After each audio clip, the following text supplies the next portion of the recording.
एक जंगल था जिसमें अनेक प्रकार के जानवर रहते थे।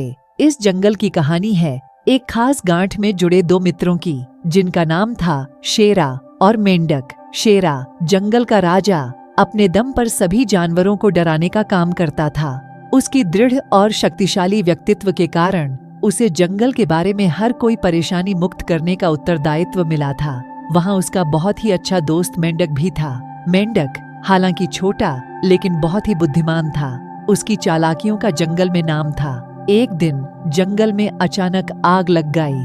सभी जानवर अपनी जान बचाने के लिए भागने लगे। शेरा ने सोचा, मुझे अपने राज्य की सुरक्षा करनी होगी, और उसने आग को बुझाने का काम किया। मेंढक भी उसकी मदद करने लगा। आग बुझाने के बाद शेरा और मेंढक ने मिलकर जंगल को सुधारने का निर्णय लिया। उन्होंने जंगल के हर कोने को साफ करने और पेड़ पौधों की रखवाली के लिए सहायता की। इसके बाद शेरा ने मेंढक से कहा, मेंढक, हमारा जंगल हमारी जिम्मेदारी है।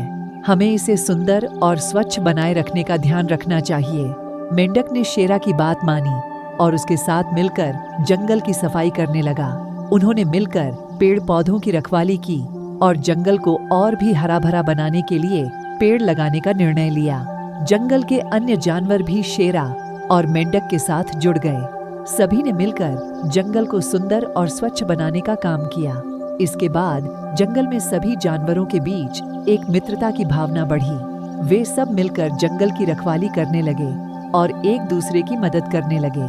जंगल के अन्य जानवरों ने देखा कि शेरा और मेंढक के उदाहरण से कैसे एक मित्रता और साझेदारी की भावना से जंगल को बेहतर बनाया जा सकता है। उन्होंने भी मिलकर जंगल की सफाई का काम किया और पेड़ पौधों की रखवाली की। जंगल में एक नया माहौल बन गया। अब वह सुंदर, स्वच्छ और हरा भरा था।